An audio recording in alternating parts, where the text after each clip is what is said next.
A hot afternoon in Ouagadougou. On a sweltering May afternoon in 2025, in Ouagadougou, Ibrahim Traoré was in a high-level meeting with his ministers discussing infrastructure plans when his communications advisor, Yakuba Sawadogo, rushed in with urgency. "Mr. President, you need to see this," Yakuba said, holding up his tablet. "Ellen DeGeneres just made some incredibly offensive remarks about you on her show." Ibrahim paused the meeting to watch the clip. On the screen, Ellen DeGeneres was laughing uncontrollably, showing a photo of him. "Have you seen this guy? The president of, Burkina Faso?" she joked, mispronouncing the name and provoking laughter from her audience. "He's 35 and thinks he's Africa's savior. He looks like a kid playing dress-up in a soldier costume." The crowd roared with laughter as she continued, "Somebody should tell him running a country isn't the same as playing Call of Duty.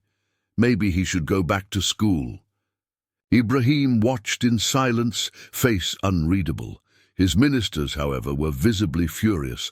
"This is an insult to the nation," exclaimed Dr. Alonso Ouedraogo, Minister of Foreign Affairs. Ellen continued mocking, "And that name, Ibrahim Traoré? Sounds like a character from a telenovela. Someone should tell him this isn't a soap opera." The segment ended with Ellen imitating a military march, drawing more laughter.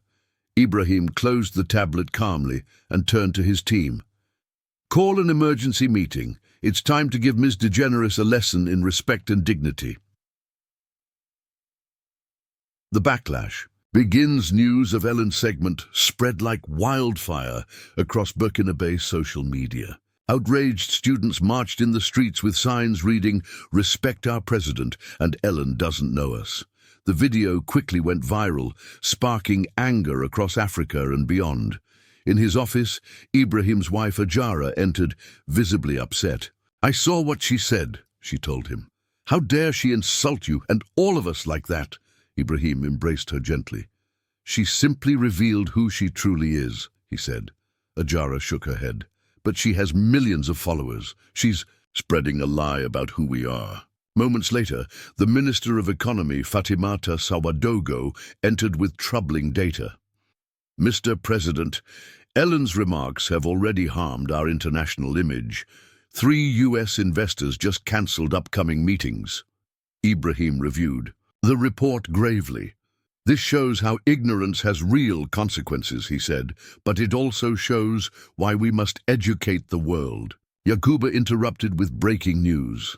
"Sir, the hashtag #RespectBurkinaFaso is trending globally. African leaders are speaking up. Senegal's president tweeted that Ellen showed total ignorance about modern Africa. Others, including Ghana's Nana Akufo-Addo, have joined in support." Ibrahim nodded. "Good. But our response must be calm, intelligent, and unforgettable. A strategic response." The next morning, Ibrahim assembled his full communications team. "Ellen has given us a rare chance," he said. "She exposed her ignorance. We will use that to show the world the real Burkina Faso." Dr. Ouedraogo leaned in. "What's the plan, Mr. President?" "We'll respond through a video," Ibrahim said. "It will go viral, but not for the reasons she expects." Yakuba offered to produce it at the palace with top-quality equipment. "No," Ibrahim said, "it must feel real, not polished. Let's film it across the country, showing our people, our projects, and our pride." Fatimata suggested adding statistics, infrastructure visuals, and development data. "Excellent," Ibrahim replied. "But also our culture, our dignity.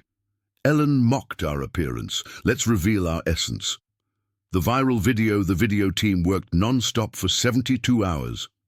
In the final product, Ibrahim opened from his office. "Hello, Ms. Ellen DeGeneres," he said calmly. "I'm the boy in the costume you mocked. Let me introduce you to the real Burkina Faso, not the one in your imagination." The camera followed him to a hospital. "This is one of 73 facilities we built in 3 years. Maternal deaths have dropped 67%. He visited schools teaching coding and robotics. These young minds don't care about my name," he said. They care about the opportunities they now have. At a cotton plant, he remarked, "You joked I was playing video games. This facility has created 45,000 jobs and exports to 23 nations." He continued showcasing modern farms, roads, and solar energy projects. "You said I should go back to school. I earned my MBA while serving my people because they can't wait." Global impact. Within hours of posting, the video hit 1 million views. Support poured in from across the globe. "Dignity beats ignorance," Oprah Winfrey tweeted. Even US celebrities criticized Ellen's comments. An NBC host said, "That wasn't comedy, it was disrespect." At Ellen's studio, panic set in. "Ellen, you have to see this," her producer said. "He just destroyed our narrative." Watching the video, Ellen sat in silence. "I didn't know anything about him or his country," she muttered. Sponsors began withdrawing support. The network's head warned her, "This made you look like a privileged, out-of-touch elitist." The Apology 3. Days later, Ellen went live on air, visibly shaken. "I need to say something serious," she began. "I made ignorant and disrespectful remarks about President Ibrahim Traoré.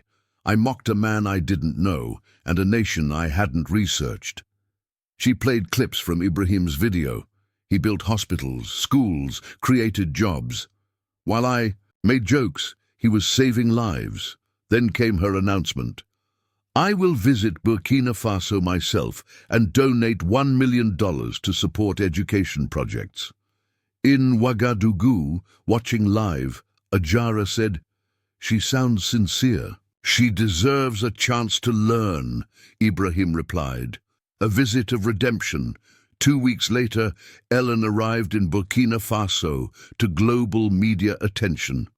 Ibrahim welcomed her warmly. "Welcome to Burkina Faso, Mrs. DeGeneres." "Thank you, President Traoré. I know I don't deserve your kindness." "Everyone deserves a second chance to learn," he replied. Over the next 3 days, Ellen toured hospitals, tech schools, solar farms, and rural communities. "I thought you didn't even have internet here," she joked, amazed by student innovations. A farmer's wife told her, "Before President Ibrahim, we barely ate. Now my kids are in university." At a cultural center, Ellen was moved to tears by the richness of local traditions. On her final day, she told Ibrahim, "I used to think I understood the world. Now I see I've lived in a bubble." Ibrahim responded, "Your honesty is rare.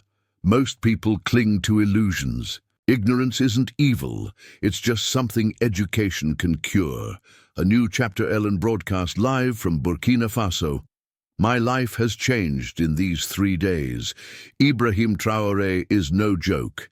He is a visionary leader." She announced a new initiative, a special series on modern African leaders. It's time America saw the real Africa. That evening, during a farewell dinner, she turned to Ibrahim. "You could have humiliated me. Instead, you educated me. That is greatness."